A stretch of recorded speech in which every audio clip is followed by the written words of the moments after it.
Nossa caminhada aqui na trilha do Tim Keller, né? Vamos começar então orando? Pai Santo, muito obrigado, Senhor, pela Tua graça, pelo Teu amor, pela Tua presença em nós. Pedimos, ó Deus, que o Senhor nos agracie, ó Deus, com a direção do Teu Espírito, a fim de podermos sempre discutir, ó Deus, na profundidade da revelação do Senhor, na profundidade da direção do Senhor, para que possamos sempre nos aprofundar no conhecimento, mas ao mesmo tempo também nos aprofundar, ó Deus, na prática da Tua Palavra. Por isso, nos abençoe, em nome de Jesus. Amém. Amém. Hoje eu estou sem o controlinho. Ou só, são poucos slides, hoje vou falando, pode ser?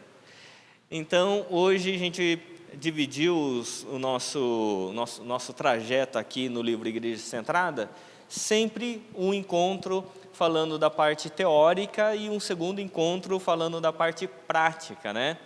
Então, pode passar. Então, hoje, ali é uma análise prática. Nós falamos na semana passada, né, na última semana, sobre a parte teórica da primeira parte do livro. O livro ele trabalha com 3 partes: Evangelho, a cidade e o movimento. Então, nessa primeira parte do Evangelho, dos capítulos 1 a 6, nós percorremos a parte teórica e deixei uma lição de casa, né? Uma lição de casa para a gente ver como é que a gente analisa todo o contexto, o conteúdo programático da igreja. Eu vou explicar um pouco. Eu sei que foi difícil fazer, puxar todos os assuntos, mas a gente vai conversar um pouco sobre isso, tá bom? Daqui a pouco. Pode passar, por favor? Antes, quero ler um trecho da Escritura Sagrada que está lá em Efésios, capítulo 3, versos 14 a 21. Esse texto de Efésios é muito interessante. Carta de Efésios sempre é uma carta extremamente assim afetiva, né? Uma carta que traz muitas coisas assim para o nosso coração. E eu gosto sempre da maneira como Paulo ele escreve as cartas, porque ele no começo ele fala sobre ali a parte teórica, para depois falar sobre a parte prática, né? Então, os 3 primeiros capítulos de Efésios é a parte teórica, como que a igreja deveria compreender, entender, ser. E os últimos 3 capítulos é a parte prática, como que a igreja deveria fazer. E a transição entre o ser ali e o fazer é esse trecho do capítulo 3, versos 14 a 21. Então, vamos lá ler esse trecho. Por essa razão, eu me ponho de joelhos diante do Pai, de quem toda a família nos céus e na terra recebe o nome. Peço a Deus que, segundo a riqueza da sua glória, conceda a vocês que sejam fortalecidos com poder, mediante o seu Espírito no íntimo de cada um. E assim, pela fé, que Cristo habite no coração de vocês, estando vocês enraizados e alicerçados em amor. Isto para que com todos os santos vocês possam compreender qual é a largura, o comprimento, a altura e a profundidade, conhecer o amor de Cristo que excede todo o entendimento, para que vocês fiquem cheios de toda a plenitude de Deus. Ora, há aquele que é poderoso para fazer infinitamente mais do que tudo que pedimos ou pensamos, conforme o seu poder que opera em nós. A Ele seja a glória, na Igreja e em Cristo Jesus, por todas as gerações, para todos sempre. Amém. Amém. É interessante esse texto, porque Paulo aqui ele está falando sobre tanto as coisas espirituais, as coisas eternas, as coisas divinas, mas trazendo para a materialidade da vida prática. Então ele começa aqui dizendo: por essa razão eu me ponho de joelhos diante do Pai, de quem toda a família nos céus e na terra recebe o nome.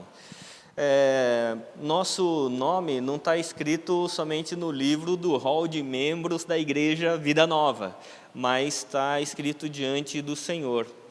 E a nossa responsabilidade como igreja não é preservar o nosso nome no hall de membros da Igreja Vida Nova, mas não só incluir o nosso nome lá no hall de membros celestial, mas também dos nossos familiares, dos nossos amigos, das pessoas que Deus quer alcançar. Então, é muito interessante isso que Paulo coloca, que ele fala assim: por essa razão eu me ponho de joelhos, diante do Pai, de quem tem lá o livro escrito com o nome de todos nós. Então, é isso que nós precisamos compreender quando falamos sobre igreja. E aí ele vai dizer aqui que ele conceda para que nós sejamos fortalecidos com poder mediante o seu Espírito, no verso 16 e no verso 17, e assim também habite Cristo em nosso coração. Paulo, ele sempre trabalha a questão de que a nossa identidade pessoal está na identidade celestial. Porque ele vai trabalhar o Deus Pai, no verso 16, o Deus Espírito também, no verso 16 aqui, o verso 14 e 15, melhor dizendo, o Pai, o verso 16, o Espírito, e o verso 17, o Filho, Cristo. E ele vai falar assim, olha, a ação da Trindade que possibilita, de fato, que a gente tenha um propósito como igreja. E aí, depois que ele fala isso, ele vai dizer, para quê? Verso 18, para quê? Com o propósito de que com todos os santos vocês possam compreender qual é a largura, o comprimento, a altura e a profundidade, e conhecer o amor de Cristo que excede todo entendimento, para que vocês fiquem cheios da plenitude de Deus. É muito importante a gente perceber que o Paulo e a Bíblia toda vai sintetizar o Evangelho, a fé, como conhecimento. A fé não é um sentimento, a fé é conhecimento. A fé vem pelo ouvir, o ouvir da palavra de Deus. Então, a fé ela é cada vez mais firmada e alicerçada à medida do conhecimento. É por isso que eu coloquei ali das raízes ao fruto, porque ele vai dizer para nós estarmos enraizados nesse conhecimento. A gente precisa compreender que a Bíblia toda ela fala sobre essa figura da árvore, das nossas raízes, do nosso tronco de maturidade, os nossos galhos relacionais e os nossos frutos multiplicadores. Então, a nossa conversa hoje vai girar em torno disso. Nós escolhemos a área da educação, do ensino, para fazer uma análise, E é o que a gente vai fazer agora. Pode passar, por gentileza. Então, estamos trabalhando esse livro, Igreja Centrada, com essas três áreas, Evangelho, Cidade e Movimento. Pode passar. A primeira parte, a gente colocou a teologia a partir do Evangelho. O Evangelho não corresponde a tudo, o Evangelho não é algo simples, o Evangelho influencia todas as coisas. Para a análise que nós vamos fazer hoje, eu quero indicar alguns livros que vão nortear essa nossa análise pedagógica aqui na área do ensino. O primeiro livro é esse aqui, do Amos Comenius. Alguém já ouviu falar de Amos Comenius? Não? Amos Comenius é conhecido como o pai da pedagogia moderna. Ele propôs uma pedagogia, ele era cristão, ele era um dos reformadores. Ele propôs uma pedagogia a partir de experiências, que você vai aprendendo com seus erros, com seus acertos. É muito parecido, depois de um tempo, que Jean Piaget iria escrever. Só que Jean Piaget ficou muito famoso, E Amos Comenius não tanto. Mas Amos Comenius é tido como o pai da pedagogia moderna, porque ele que iniciou essa questão de que o ensino, o conhecimento é para além do cognitivo.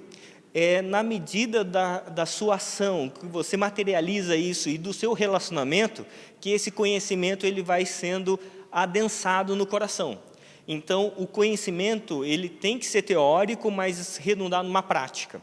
A diferença entre o Jean Piaget, que depois ele desenvolveu a teoria pedagógica chamada construtivista, que é a teoria pedagógica mais influente no nosso país, principalmente nas escolas públicas, elas são construtivistas. A diferença é que, entre Jean Piaget e Amos Comenius, é que para o Jean Piaget você vai construindo a sua própria verdade. Para ele não há uma verdade absoluta, então você, através dos seus erros e acertos, você vai construindo a sua própria verdade, aquilo que é verdadeiro para você.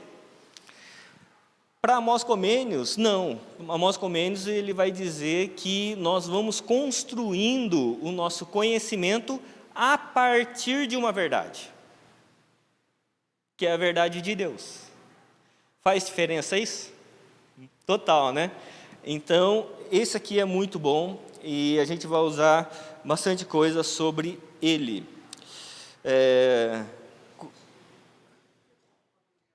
Tá. Amos Comenius ele coloca que a teologia e o conhecimento é para que o homem seja o paraíso de Deus, né? Um outro livro, esse bem famoso, é Instruindo o Coração da Criança, ou Pastoreando o Coração da Criança, do Ted Tripp. Alguém já conhece esse livro? Esse aqui, mais conhecido, né? Ted Tripp, ele vai ser extremamente importante na pedagogia cristã, porque ele vai dizer que isso aqui ele está falando sobre criação de filhos, mas ele vai dizer que nós precisamos focar não na disciplina exterior, mas na disciplina interior. Que não adianta você condicionar o seu filho a fazer o certo se o coração dele continuar errado. Então, a gente transforma interiormente, pastoreia o coração da criança para que o resultado seja ação externa. Entendeu? E isso ele coloca a partir do texto de Provérbios 4:23, né? Que de tudo que se deve guardar, guarda o teu coração, porque dele procedem as fontes da vida, né? Então, muito bom esse livro. Quem é pai, quem quer ser pai, mãe, aí esse livro é extremamente importante. Um outro livro, eu vou entregando para você. Isso. Um outro livro, esse livro aqui, eu trabalho junto com a minha esposa em algumas igrejas. Minha esposa é pedagoga, né? Ela é psicopedagoga, e então ela que me ensina muito acerca de pedagogia, tá bom? Esse livro aqui a gente trabalha, eu trouxe só os livros cristãos, tá? Tem outros livros também, mas eu trouxe só para o ambiente cristão. Esse livro da Marlene Lefebvre, Estilos de Aprendizagem, como alcançar cada um que Deus lhe confiou para ensinar. Esse livro ele vai falar mais sobre didática. Como que a gente, nos diferentes ambientes da igreja, a gente tem que usar diferentes estilos de aprendizagem, né? Principalmente no tempo de hoje. Então, a escola bíblica dominical, por exemplo, é diferente você ensinar uma criança de 10 anos hoje do que 10 anos atrás. Né? As crianças de 10 anos hoje são diferentes de 20 anos atrás, não é verdade? Então, ela vai trabalhar os estilos de aprendizagem, a aprendizagem que é a captação da informação, processamento e adensamento dessa informação no coração. Né? Então, ela vai trabalhando isso aqui, é um muito bom livro. Aqui, ó. Um livro que a gente vai trabalhar hoje, esse livro é o que a gente vai trabalhar hoje, esse livro, esse autor é extremamente importante. Hopper de Pasminho. Alguém já ouviu falar? Não. Hopper de Pasminho talvez seja um dos maiores educadores hoje no ambiente cristão. Ele tem 3 livros, trouxe um só para vocês verem, porque a gente vai trabalhar bastante essa questão dos temas fundamentais da educação cristã. como que a gente constrói, por exemplo, um currículo dentro da igreja para que a gente possa saber o que a gente está ensinando, por que a gente está ensinando o que a gente está ensinando, como a gente está ensinando aquilo que a gente decidiu, como que a gente mensura o resultado do que a gente está ensinando. Porque, por exemplo, diferente de escola convencional, a gente não tem prova na escola bíblica dominical. Tem? Tinha? Olha só, antigamente tinha. Aqui, ó. Olha, tinha prova. Mas agora que não tem prova, como é que a gente mensura se o que a gente está ensinando, de fato, o pessoal está captando? Ou o que a gente ensina agora já foi ensinado atrás, e a gente está ensinando mais do mesmo. Então, são questões importantes para a gente conversar quando a gente pensa na educação como um todo, tá bom? Porque a primeira área que a gente está escolhendo para fazer uma análise é a educação, porque, para mim, educação é o grande propósito da igreja, é educação. Né? O Evangelho é o poder de Deus para a salvação de todo aquele que crê. Então, essa questão da educação, ela deve ser muito cara para todos nós, né? Muito importante, e a gente compreender, de fato, o nosso papel como discípulos, mas também como discipuladores, nesse processo. Então, é isso. Com relação aos livros, alguma dúvida? Não? Então, pode passar, por favor.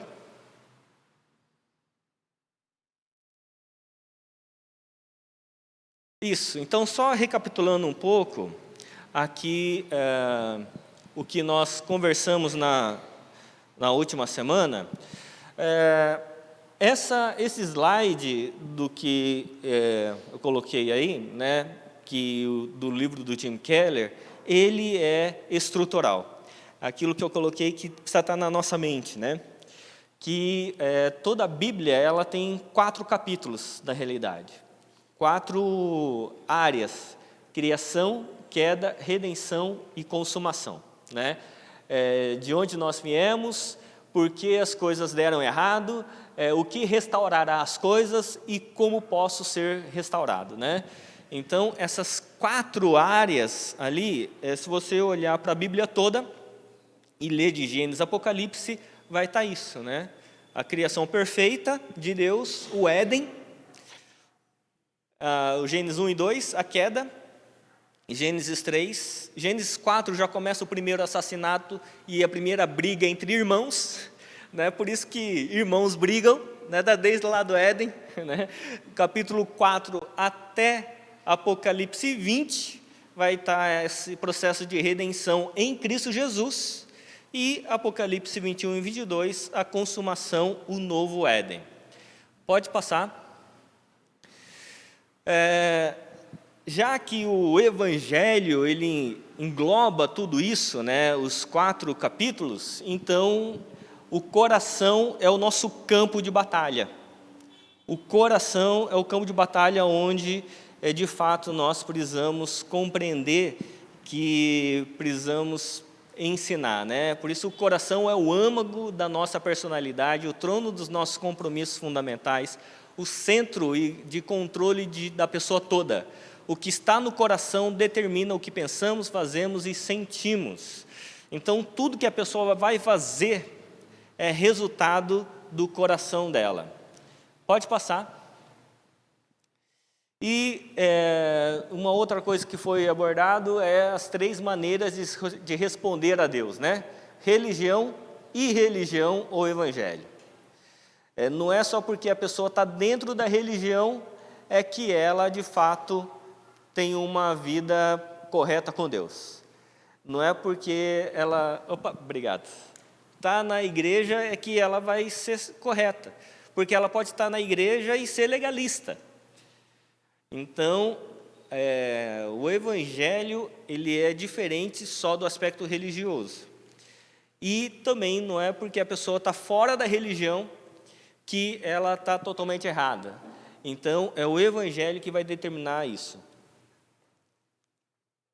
Pode passar, por favor. E colocamos aí os 5 sinais da renovação, né? Quando membros nominais se convertem. Obrigado, meu irmão. Quando membros nominais se convertem. Segundo sinal, naturalmente a igreja também passa a ver não cristãos se convertendo. Deixa eu colocar uma questão para vocês aqui, né? Aqui no nosso bem a gente vai contando um pouco das experiências. Quando comecei uma revitalização na igreja presbiteriana da Vila Carrão, no ano de 2010, né? Eu tinha plantado uma igreja em Presidente Prudente, né? Já contei essa experiência para vocês, e vim para a Vila Carrão, para São Paulo, para fazer a revitalização. Eu já contei a experiência da plantação de Prudente, né? Já, né? E vim para cá. E aí o primeiro culto, assim, que eu tive na igreja da Vila Carrão, foi muito interessante, porque tinha sido uma igreja grande já, né, com bastante gente, tinha plantado outras igrejas, e agora a igreja estava passando por um processo assim de dificuldade, e eu fui lá para revitalizar. O primeiro culto, quando eu cheguei na igreja, tinha 12 pessoas, 4 eram da minha família. Aí nós começamos, né? O processo de revitalização, que é um processo um pouco demorado. Mas começamos a abordar a questão do Evangelho. A primeira questão era o Evangelho. E foi interessante porque eu comecei a ensinar a Bíblia de Gênesis e Apocalipse. É um estudo que a gente chama de a grande história, né? Então, se vocês quiserem depois, isso está na internet, né? Eu faço estudo bíblico toda terça-feira, às 18h30, sobre a grande história, começando de Gênesis até Apocalipse. Eu fiz isso lá. E a gente começou estudando Gênesis, por exemplo, e eu entregava, como se fosse eu mesmo preparava e entregava para o pessoal. O estudo de Gênesis deu 350 páginas. E era assim, eram 3 pessoas que assistiam a aula. Mas falou assim, vou preparar o melhor possível. E aí foi. Por que eu estou dizendo isso? Porque, de repente, estava passando uma senhora na frente da igreja e ela entrou. Ela sempre passava, nunca entrava. Entrou. Aí veio uma outra família e começou a entrar também. Então, qual que é um sinal da revitalização, da renovação, como o Tim Keller coloca? É quando pessoas começam a se aproximar, sem você fazer esforço. É o próprio Espírito de Deus que traz. Crescimento da igreja não é resultado das nossas competências, é resultado da ação do Espírito do Senhor. E aí a igreja começou, de fato, a crescer. Então, esse movimento, a gente precisa ficar alerta. Porque às vezes fala assim, entrou uma pessoa estranha. Talvez é o Espírito de Deus que está trazendo. E se ela ela pisa no nosso meio, a nossa responsabilidade é de cuidar. Né? Com todas as dificuldades, os problemas que a pessoa vai trazer. Então, o terceiro sinal produz uma nova realidade divina na adoração. O culto começa a ficar mais afetivo, né? Mais gostoso, né? O quarto sinal, interesse renovado no Evangelho, sempre desperta interesse em uma manifestação da teologia bíblica, profundamente conectada à vida real. O que isso quer dizer? Que a pessoa, à medida que ela estuda a Bíblia, ela vai sendo impactada com o que ela tem que fazer na vida. Falou assim, mas como é que eu aplico isso no meu consultório? Como é que eu aplico isso na minha jornada, na minha casa? E aí é essa questão da prática. E o quinto sinal é mudança de caráter. Humildade, empatia, paciência. É quando a gente é transformado e quando começa a ter uma crise no meio da igreja, a gente tem paciência com o nosso irmão. Quando começa a ter um problema, a gente tem humildade para reconhecer o nosso problema, né? Então, é isso. Pode passar? E aí, eu deixei uma tarefa, né, para os irmãos. Tem algumas áreas de análise que nesse caminho a gente vai fazer, algumas áreas, que é a área diretiva, que são os presbíteros e diáconos, administrativo, financeiro, documental e estrutural, pedagógico, aprendizado continuado, formação de líderes e pregações, ministerial, manutenção, edificação e expansão, e comunicação interna e externa. E escolhemos a área do ensino, né, o pedagógico. Então, a respeito do aprendizado continuado, ou, né, chamar de formação de líderes, conteúdo programático da formação continuada era para saber assim, qual que foi o conteúdo programático, o que foi ensinado na área que você escolheu.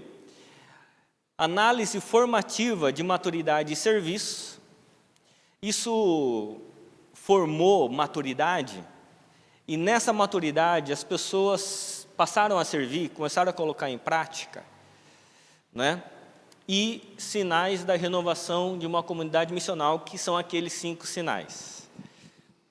Eu tenho certeza que todo mundo fez, absoluta. Certeza que está tudo pronto. Vocês só são tímidos em mostrar, não é isso?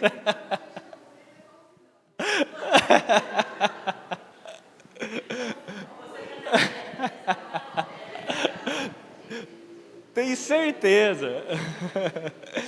Mas eu sei que seria difícil mesmo, tá bom?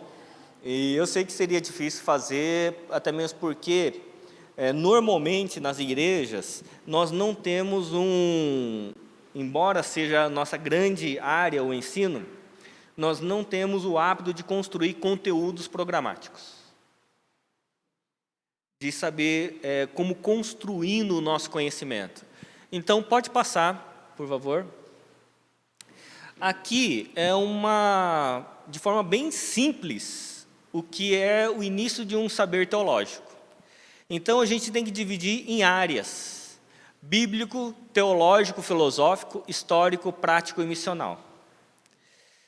Então, o que acontece? Na área bíblica, é o que a gente mais coloca foco, não é isso? E ali tem teologia bíblica, teologia da aliança e missio Dei, ou a missão de Deus, né? E depois tem interpretação, hermenêutica e línguas. O que acontece? De fato, a primeira grande área do ensino cristão é Bíblia. Mas, que são as nossas raízes. Eu vou usar aquela da árvore, né? Que são as nossas raízes. Mas, à medida que a gente tem que consolidar o nosso conhecimento, a gente precisa de outras ferramentas, como, por exemplo, teologia e filosofia, que é teologia sistemática.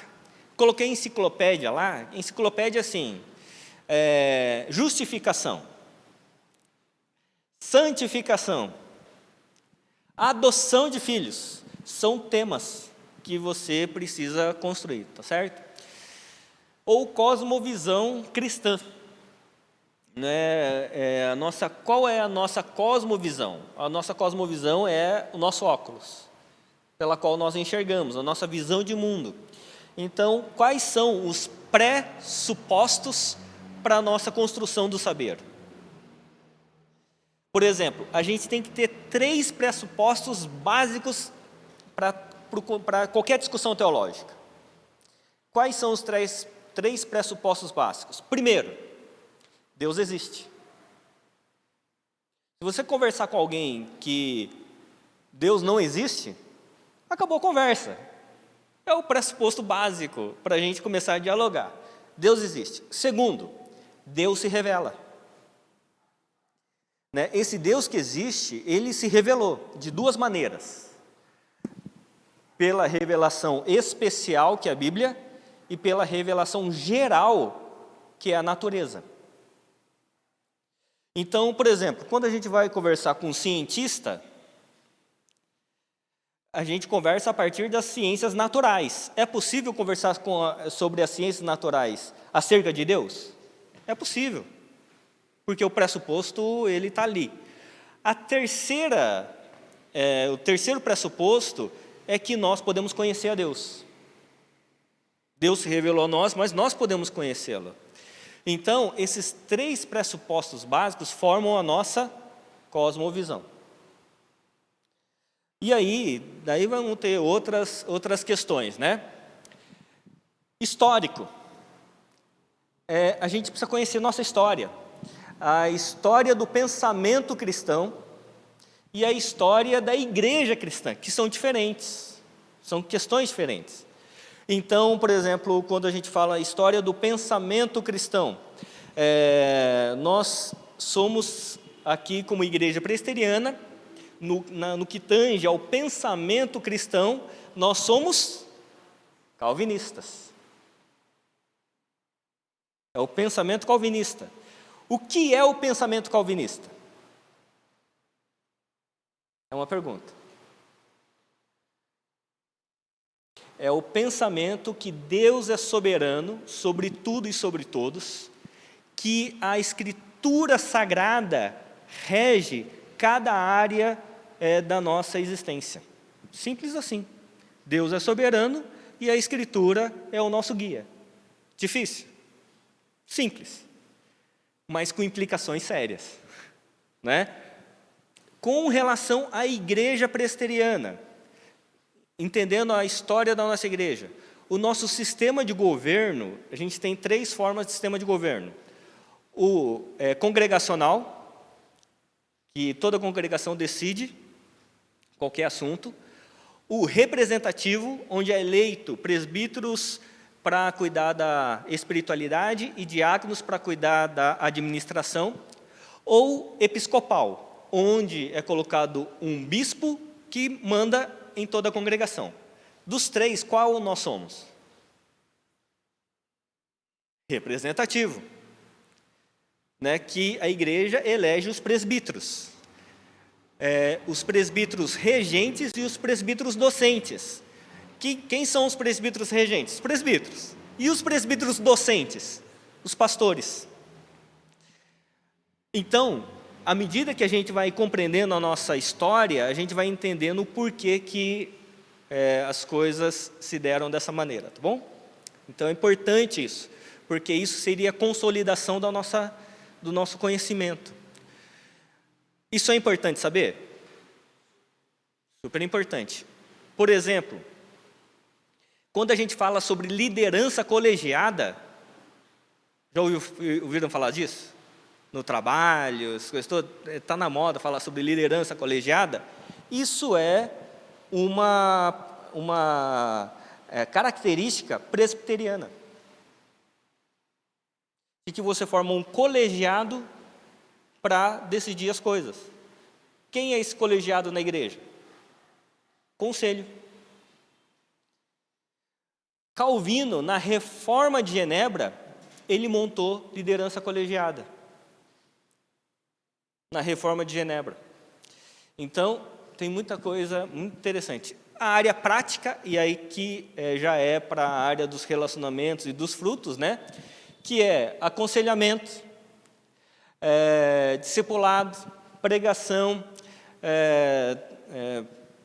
tem tantas áreas, né? Educação cristã, células, tem várias ferramentas práticas que o conhecimento ele tem que desaguar. E a área missional, que é igreja heterogênea ou igreja homogênea. Pode passar, por favor. Então, igreja heterogênea ou igreja homogênea. Quando a gente fala sobre igreja, em termos de conhecimento, a gente tem 2 formas básicas. Uma igreja heterogênea, que você vai ter ali igrejas europeias e latino-americanas que vão optar por esse modelo heterogêneo, e que já vou responder que esse modelo para mim é o mais bíblico, ou igreja homogênea, que é do movimento de crescimento de igrejas. Aquela questão que eu coloquei em algumas conversas passadas, das igrejas, do movimento de crescimento de igreja, fala assim, uma igreja só para branco, uma igreja só para asiático, uma igreja só para rico, uma igreja só para pobre, uma igreja a partir do público-alvo. Não é? Então, o grande milagre da igreja, de ser igreja, é que a gente convive com os diferentes. Um rico pode sentar ao lado de um pobre, e o pobre pode ser o presbítero. Não é? Isso é o milagre da igreja. Não é? Uma pessoa inculta, semi-analfabeta, pode ser um presbítero da igreja. Como conheci o presbítero Odilon, na primeira igreja de Guarulhos. Uma igreja enorme, onde o presbítero mais respeitado era o presbítero Odilon, que ele conseguia ser mais baixo que eu. E ele era o presbítero que todo mundo respeitava. Ele era um homem semi-analfabeto, pobre, mas com vigor espiritual. Sabe aquelas pessoas que são colunas da espiritualidade da igreja? O pastor, né, os pastores ali, todo mundo tinha o presbítero Odilon como uma coluna da igreja. Então, onde isso acontece? Na igreja. Por quê? Porque nós somos heterogêneos. Ok? E aí, isso esclarece bastante coisas para nós, né? Essa opção por igreja. Como que surgiu o conceito de batalha espiritual, da onde veio, né? Lá de Peter Wagner, né? Da escola de Dallas, aí a gente vai esclarecendo as origens do pensamento que depois inundou a igreja. Percebe, irmãos? Então, isso seria importante estudar? Seria, porque quando a gente surge uma questão, isso já fica claro para nós. Ok? Como, por exemplo, da igreja heterogênea, houve alguns desvios também, como a teologia da libertação. Né? A teologia da opção da libertação foi aquela teologia que cunhou o termo de que Deus dá preferência para os pobres, pelos pobres. E que a teologia da libertação no Brasil, ele cresceu muito por causa das SEBs, os Conselhos Eclesiais de Base. Já ouviram falar disso? Não? Então isso aqui eu preciso falar. Isso aqui é muito importante. Com Leonardo Boff, exatamente. O Conselho Eclesial de Base, ele aconteceu nas igrejas católicas. Chama eclesial porque acontecia nos templos, nas igrejas católicas, mas não era da igreja católica. Por isso não era eclesiástico, era eclesial. Tinha a ver com as pessoas da igreja, mas não com a igreja instituição. Esses conselhos eclesiais de base, a partir de Paulo Freire, eles tinham 3 pressupostos para as discussões deles: ver, julgar e agir. Eles chamavam isso de leitura popular da Bíblia. Numa época que havia até missa em latim, eles queriam ter uma discussão teológica que fosse mais prática. Então, eles decidiram sobre o ver, julgar e agir, isso de Paulo Freire, que é tido como o pai da pedagogia brasileira. Não é isso? Ver com os olhos de Jesus, julgar com o coração de Jesus e agir como Jesus agisse. Pô, legal, né? Seria legal isso? Só que esses conselhos eclesiais de base, com o pressuposto da teologia da libertação, eles começaram a ser discussões políticas. Eles politizaram a discussão do Evangelho. E nesses conselhos eclesiais de base surgiram os partidos de extrema esquerda, como na época o PT, BDT, eles surgiram nessas SEBs. Percebe?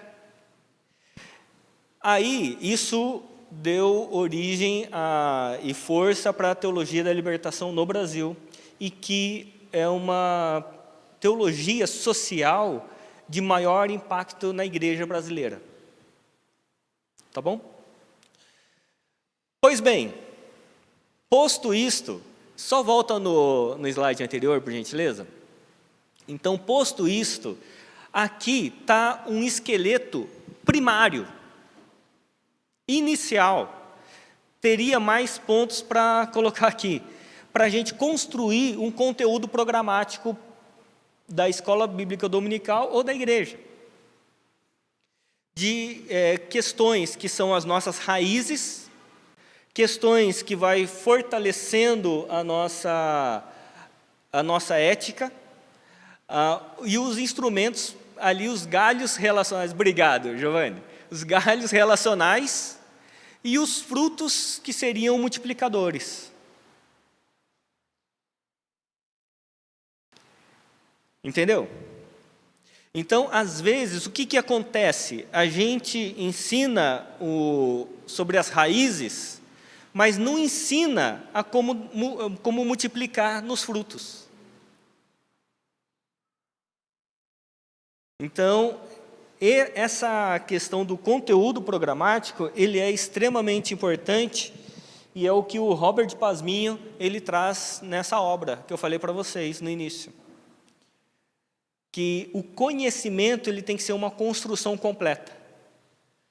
Tanto sobre o texto bíblico, a construção da história do pensamento cristão, a construção da história da igreja, a construção da nossa prática ministerial e a nossa opção missional, ela precisa estar fundamentada. Faz sentido, irmãos? Sim ou não? Então, tá bom. Então, essa é a introdução da conversa de hoje, da nossa análise. Eu acho que não tem mais nada, né? Deixa eu ver. Isso, não tem mais nada. Então, aí só a aula que vem. Então, é isso. A partir disso, a gente tem uma boa planilha para colocar em que área. Pode voltar nos anteriores. Antes. Aí. A gente teria uma boa planilha, se a gente fosse especialista em Excel. Como eu sou pastor, não sei nada de Excel. Né? Então, mas se a gente colocasse no Excel e colocasse ali as colunas, né? Bíblico, teológico, histórico, prático e missional, aonde estaria o nosso conteúdo programático? A maior parte dele. Não tenho dúvida que estaria no bíblico. Né? Mas às vezes falta para a gente ferramentas para a gente analisar a nossa história, o nosso contexto e a nossa prática.